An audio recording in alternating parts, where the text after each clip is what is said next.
నూలు నూలులో శతాబ్దాల గౌరవం, పట్టు పరంపరకు ప్రతీక, సంప్రదాయానికి శాశ్వత చిరునామా సఖీ. యూట్యూబర్ వైష్ణవి హత్య కేసులో ఇప్పుడు మరొక ఆసక్తికరమైనటువంటి విషయం బయటికి రావడం జరిగింది. ఇప్పటి వరకు లోకమంతా కూడా వైష్ణవి హరిబాబుది ప్రేమ వివాహం అనుకుంటుంది. కానీ ఇందులో ఎవరికీ తెలియనటువంటి ఒక సీక్రెట్ అంశం దాగుంది.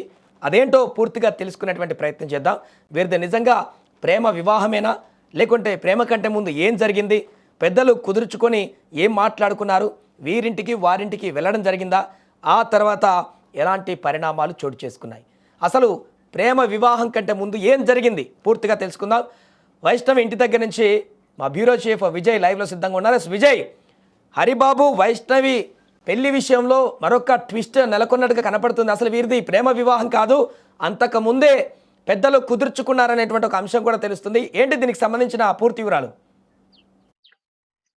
ఎస్ సాయి, అందరూ కూడా ఇప్పటి వరకు వైష్ణవిది ప్రేమ వివాహం అనుకున్నారు.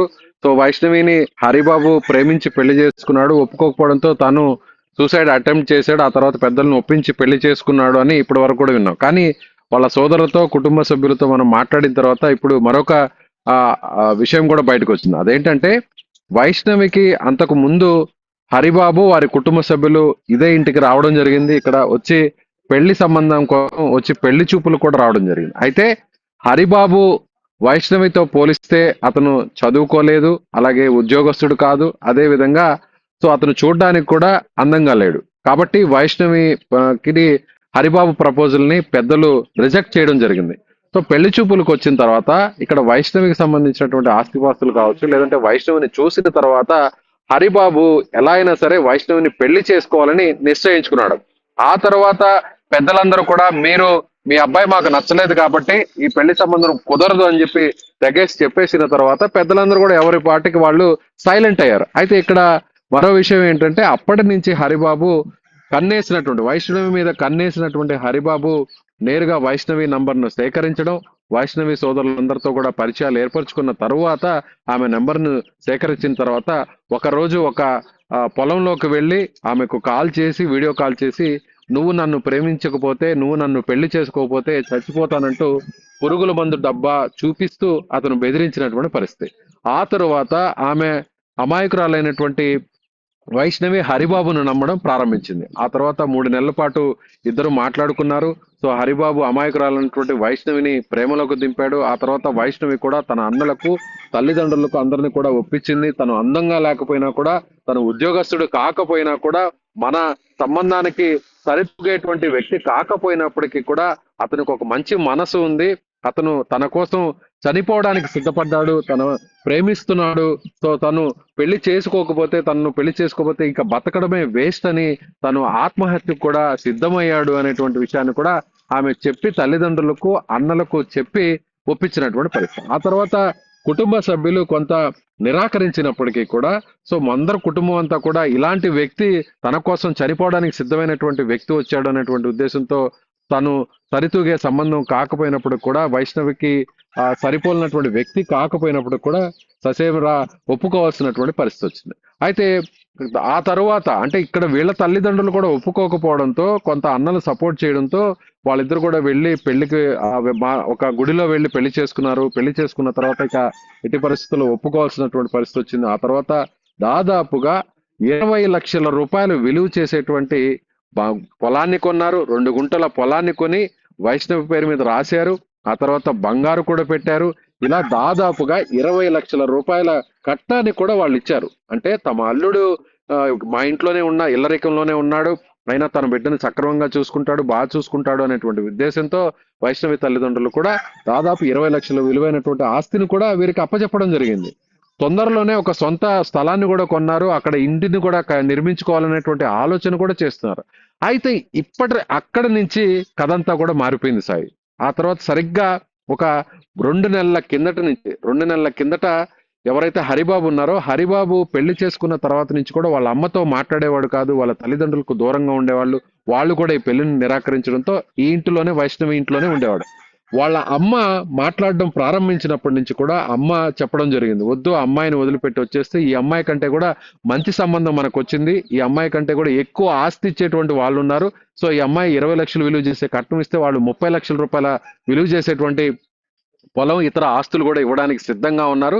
సో అమ్మాయిని వదిలించుకొని అక్కడి నుంచి వచ్చేయనేటువంటి ఒక ప్రెషర్ ని పెట్టడం జరిగింది, మాయ మాటలు చెప్పడం జరిగింది. కొడుకుని ఈ విధంగా పదే పదే అతను ఫోర్స్ చేయడంతో అప్పటి నుంచి హరిబాబు మనస్తత్వం మారిపోయింది. అప్పటి నుంచి వైష్ణవి మీద ద్వేషం పెంచుకున్నాడు. అప్పటి నుంచి కూడా వైష్ణవికి దూరంగా ఉండాలనేటువంటి ప్రయత్నం చేశాడు. అయితే వైష్ణవి హరిబాబు చెప్తున్నటువంటి మాటలని, హరిబాబు మనస్తత్వంలో మారుతున్నటువంటి విషయాన్ని కూడా కొద్దిగా పసిగట్టి తల్లిదండ్రులకు కూడా చెప్పినప్పటికి కూడా తల్లిదండ్రులు సరదా ఈ చిన్నపాటి విషయాలే, ఇవి చిన్న చిన్నగా జరిగేటువంటి గొడవలే, హత్య చేసేంత వరకు వెళ్ళడు అనేటువంటి ఒక నమ్మకాన్ని అయితే వాళ్ళందరూ కూడా అనుకున్నారు. అప్పటికి ఆ ఎవరైతే వైష్ణవి తల్లి కూడా అల్లుడు హరిబాబుని పిలిచి చెప్పడం జరిగింది.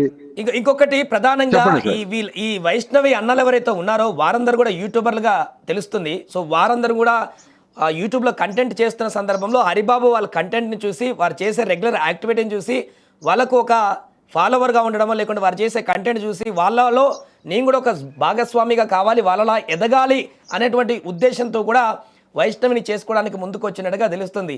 అలా అయినా కూడా సక్రమంగా ఉండాల్సిన పరిస్థితి ఉండేది కదా. మరి వీళ్ళకు మధ్య ఎక్కడన్నా చెడిందా? ఆ రకమైనటువంటి ప్రయత్నాలు ఏమైనా విఫలమయ్యాయా? యూట్యూబ్ కంటెంట్గా తను వాళ్ళతో కలిసి ముందుకు వెళ్ళేటువంటి ప్రయత్నం చేయలేకపోయాడా?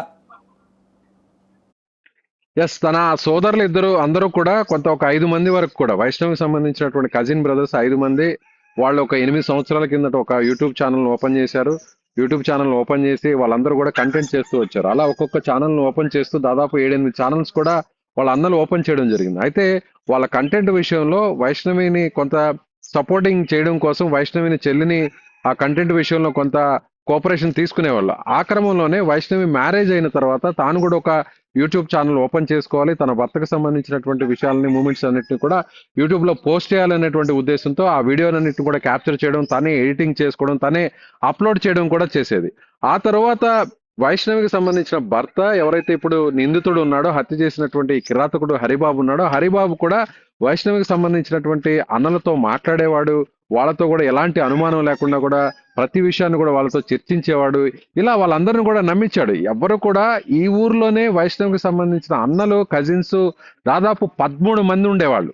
13 మంది కూడా వైష్ణవిని ఒక తమ్ముడిలాగా చూసేవాళ్ళు. ఏ రోజు కూడా ఒక అమ్మాయిలాగా, ఆడపిల్లలాగా కాకుండా తమతో సమానంగా ఒక తమ్ముడిలాగా చూసేవాళ్ళు. వైష్ణవి ఏది అడిగితే అది తీసుకొచ్చి ఇచ్చేవాళ్ళు. వైష్ణవి ఏది కోరితే ఆ అమ్మాయి కోరిన ప్రతి వస్తువును కూడా తెచ్చిచ్చేవాళ్ళు. వైష్ణవి ధైర్యంగా మగవాడిలాగా, ఒక యువకుడిలాగా బైక్ డ్రైవ్ చేసేది, వెహికల్స్ డ్రైవ్ చేసేది. ఇలా అన్నల్ని వెంట పెట్టుకుని ప్రతి విషయంలో కూడా చాలా స్ట్రాంగ్ గా ఉండేది వైష్ణవి.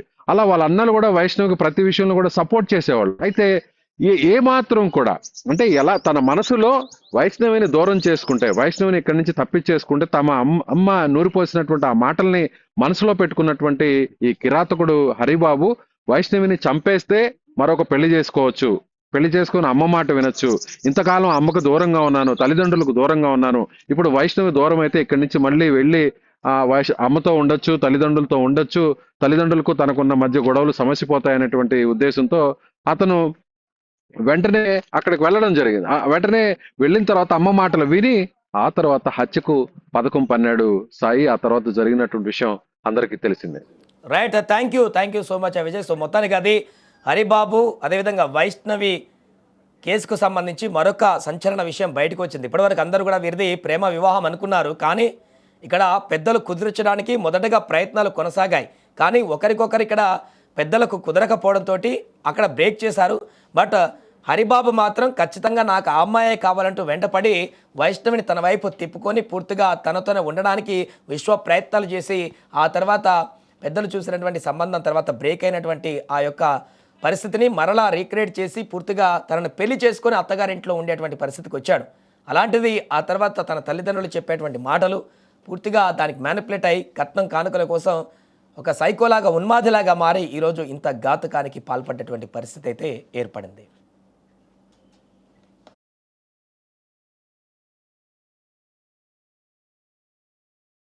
ఇక్కడ ఉన్నది ఒక్క చెల్లె.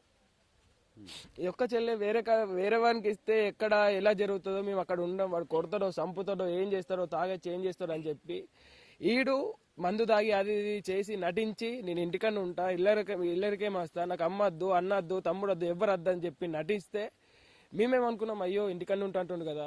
ఎవరికైనా ఉంటది, బిడ్డ ఇంటికాడ ఉంటే ఎవరికైనా ఏమనిపిస్తుంది, అదే కళ్ళ కళ్ళ ముందు ఉంది కదా, ఏమైనా చూసుకోవచ్చు ప్రాబ్లం వస్తే వెంటనే మనం సపోర్ట్ గా ఉంటాం కదా అని చెప్పి అనుకుంటారు. అలాగనే ఇంటికాడ ఉంచుకున్నాం వాడిని. ఇప్పుడు వాడు వచ్చి సంవత్సరం అవుతుంది అనుకుంటా. సంవత్సరం వాడిని బావగారు అనే దాని గురించి తక్కువ చేయలేము మేము. ఎందుకంటే మేము మంచిగా చూసుకుంటేనే మా చెల్లెని మంచిగా చూసుకుంటాడు వాడు. మీకు ఇష్టం లేకపోయినా బాగా చూసుకున్నారా? బాగా మాట్లాడే వాళ్ళ మీరు అతనితో? మాకు ఇష్టం లేకపోయినా కాదు, ఇష్టంతోనే చేసినాం, అంతా అయిపోయింది. వాళ్ళు పెళ్లి చేసుకుని వచ్చిన తర్వాత ఏం చేస్తాంలే, ఎవడైతే ఏందని చెప్పి మంచిగా ఉంటే అయిపోయింది కదా అని చెప్పి అందరం మంచిగా చూసుకున్నాం. ఇక ఆయనని ఇంటికి వచ్చింది కదా అని చెప్పి ఆయన చులకన చేసుడు, ఆయనని హేళన చేసుడు, ఆయన చీఫ్గా చేసుడు అస్సలు లేదు. అస్సలు లేకుండా కానీ వాడు ఏం చేసిండంటే, ఆ ఫస్ట్ వాళ్ళ అమ్మకు వానికి కనెక్షన్ లేదు. జస్ట్ 2 months బ్యాక్ నుండి కనెక్షన్ మొదలైంది. అంటే 2 నెలల నుండే. ఫస్ట్ ఏమన్నాడు, నాకు అమ్మద్దు, అక్కద్దు, చెల్లద్దు, ఎవరద్దు అన్నారు. కానీ 2 నెలల నుండి వానికి ఏమనిపించిందంటే, వాళ్ళ అమ్మ ఏ మాటలు చెప్పిందో, వాళ్ళ అన్నగారు ఏ బలం ఇచ్చిరో తెలియదు. కానీ 2 నెలల నుండి వాళ్ళ అమ్మకు వన్ కనెక్షన్, నైట్ ఒక్కటేగా పోతాడట వాళ్ళ అమ్మ దగ్గరికి. అంటే ఎలా ప్లాన్ చేద్దాం, ఏం కథ, హరిబాబు ఒక్కడే రాత్రిపూట వెళ్తాడట, పగలు 2 వానికి జాబ్ చేయడు, డాక్టర్ అని చెప్పుకుంటాడు కానీ జాబ్ చేయడు, ఏం చేయడు, ఇంటికైనా ఉంటాడు. వానికి హాస్పిటల్ గానీ ఎక్కడ గానీ ఇక్కడ గానీ 10,000 గానీ 50,000 గానీ ఎంత అంటే అంత ఖర్చు మా పిన్ని పెట్టుకున్నది. ఇప్పుడు మళ్ళీ కట్నం కావాలంటే కూడా, అయ్యా నువ్వు మరి ఆడుంటావా ఈడుంటావా అంటే, అత్తమ్మ నాకు అక్కడ బలం ఓడలేరు, నేను ఇక్కడ ఉండంటే సరే అని చెప్పి 12 లక్షలు పెట్టి 2 గుంటల స్థలం కొనిచ్చింది. స్థలం కూడా రాసిచ్చింది. కొన్నది ఇక ముగ్గు పోసి ఇల్లు కడదామని చెప్పి అనుకున్నది. బంగారు చైన్ వేసింది, బండి కొనిచ్చింది. ఇవే దాదాపు 20 లక్షల దాకా అయినాయి. ఇంకేం కట్నం కావాలా? వాళ్ళ అమ్మ ఫోన్ చేసి ఏమంటది, అరే మనం ఇంకా కొనుక్కుందాం రా, ఆడ వేద్దాం రా, ఇది చేద్దాం రా, నువ్వు ఇంకా అడుగురా అని చెప్పి కట్టం అని బుర్రకు ఎక్కితే వాడు కట్టమని చెప్పి చంపేడు.